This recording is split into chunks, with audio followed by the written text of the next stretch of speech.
আমাদের অবস্থান কি হবে বলতে হচ্ছে আমরা জুলাইয়ের অভ্যুত্থানের নেতৃত্ব দানকারী শক্তি।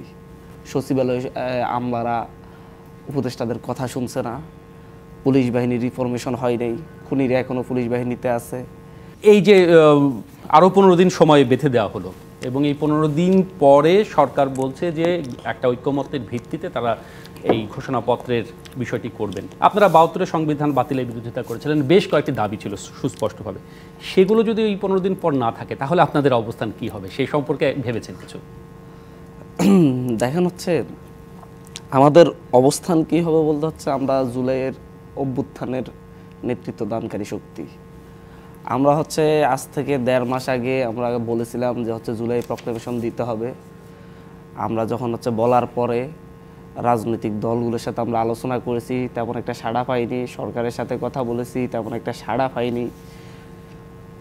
কিন্তু আমরা ভেবেছিলাম যে সরকার হয়তো একটা উদ্যোগ নিবে, তারপরে আমরা বিভিন্ন ধরনের দাবি রেখে আসছিলাম। সরকার কোনো উদ্যোগ নেয়নি, রাজনৈতিক দলগুলো সাড়া দেয়নি। পক্ষান্তরে সারা দেশে শহীদদের যে আকাঙ্ক্ষার বাংলাদেশের স্বপ্ন, সেই স্বপ্নের পথে বাধা সৃষ্টি হয়ে যাচ্ছে। সারা দেশে বিভিন্ন জায়গায় চাঁদাবাজি শুরু হয়েছে, সচিবালয় আমলারা উপদেষ্টাদের কথা শুনছে না, পুলিশ বাহিনীর রিফরমেশন হয় নাই, খুনিরা এখনও পুলিশ বাহিনীতে আছে।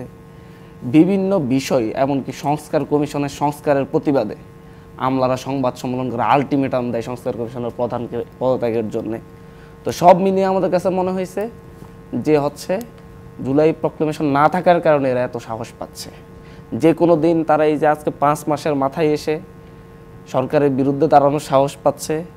এই যে 3 মাস না যেতে যেতেই চাঁদাবাজি শুরু হয়েছে। এই যে পুলিশ প্রশাসনের খুনিরা এখনও আস্থা গেড়ে বসে আছে। এখন মাত্র 5 মাসের মাথায় অভ্যুত্থানের পরে যেই উপদেষ্টার রাষ্ট্র ক্ষমতায় আছে তাদের কথা শুনছে না।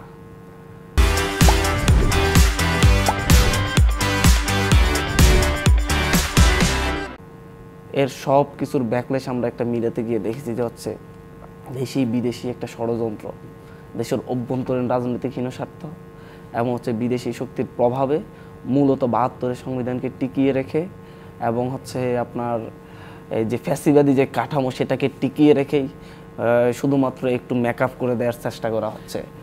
এই জায়গা থেকে তখন সরকার যারা এখন আছে সেই সরকারে আপনাদের প্রতিনিধিও তো রয়েছে, আমরা এই সরকারকে শুধু প্রেসার গ্রুপের জন্য আপনারা বাইরে আছেন, মানে অন্য কোনো রকম সরকারের সাথে এক ধরনের সমঝোতা সমন্বয় সেটি কি নেই? আমরা সরকারের সাথে সমন্বয় করে বা সরকারের সাথে সরকারের পক্ষই আমরা কিছু করতে আসিনি, কারণ আমরা সরকারের কাছে দায়বদ্ধ না। আমরা বারবার বলছি আমাদের দায়বদ্ধতা হচ্ছে এদেশের শহীদদের কাছে, আমাদের দায়বদ্ধতা হচ্ছে এদেশের 16 কোটি মানুষের কাছে যারা আমাদের ডাকে আমাদের আহ্বানে রাজপথে নেমে এসেছিল, জীবন বাজি রেখেছিল। আমাদের দায়বদ্ধতা হচ্ছে 24-এর গণঅভ্যুত্থানে অংশগ্রহণকারী প্রতিটা কৃষক, শ্রমিক, মজুরের আকাঙ্ক্ষার কাছে। আমরা এই গভর্নমেন্ট যদি সে আকাঙ্ক্ষার বাইরে যাই, আমরা গভর্নমেন্টের বিরুদ্ধে দাঁড়াবো। আমরা ঠিক তখনই আমরা হচ্ছে যখন দেখেছি যে হচ্ছে আমাদের 24-এর গণঅভ্যুত্থানের আনুষ্ঠানিক স্বীকৃতি দিতে বিভিন্ন ধরনের ষড়যন্ত্র হচ্ছে, তখন আমরা বলেছি যে আমরা নিজেরাই যারা অভ্যুত্থান অংশগ্রহণ করেছে যদি গভর্নমেন্ট না দিয়ে থাকে তাহলে আমরা যারা অভ্যুত্থান করেছি তারা এক জায়গায় মিলিত হয়ে নিজেরা ঘোষণা দেবে, এটা একটা ইতিহাস হয়ে থাকবে। সেই ইতিহাসের চারকেলে বিভিন্ন ধরনের বিভিন্ন জায়গা থেকে বিরোধিতা করা হয়েছে, কিন্তু শেষ জায়গায় এসে আমরা প্রাথমিক বিজয় অর্জন করেছি। কারণ আমরা চাপ প্রয়োগ করে সরকারের কাছ থেকে এবং হচ্ছে রাজনৈতিক দলগুলোকে এক জায়গায় আনতে পেরেছি যে হচ্ছে সকলে মিলে একটি প্রক্লেমেশন ঘোষণা করার জন্য একমত হয়েছে। কিন্তু আপনি দেখেন কিছুদিন আগে একমত হয়নি, বলছিলেন যে এক ধরনের ষড়যন্ত্র গন্ধ পাচ্ছেন, সেটিকে এখনো মানে সেই অবস্থাটা এখনো রয়েছে। আমরা তারপরে গতকালকে যখন হচ্ছে আমরা গভর্নমেন্টের প্রাথমিক বিজয় অর্জিত হয়েছে, সরকার সহ রাজনৈতিক দলগুলো যখন ঐক্যমত্যে পৌঁছেছে যে হচ্ছে সকলে মিলে একটা প্রক্লেমেশন অফ জুলাই রেভলিউশন দিবে, তখন আমরা হচ্ছে একটা মার্চ ফর ইউনিটি করি যে আমাদের এই যে রাজনৈতিক দলগুলো এই প্রক্লেমেশনের ক্ষেত্রে আমাদের দেশের মানুষের বুঝতে পেরে, মানুষের আকাঙ্ক্ষা বুঝতে পেরে তারা রাজি হয়েছে। এই রাজি হওয়াটাকে আমরা সাধুবাদ জানিয়ে একটা ইউনিটির জায়গা থেকে সরকার এই উদ্যোগ নেওয়াতে আমরা মার্চ ফর ইউনিটি কর্মসূচি ঘোষণা করি।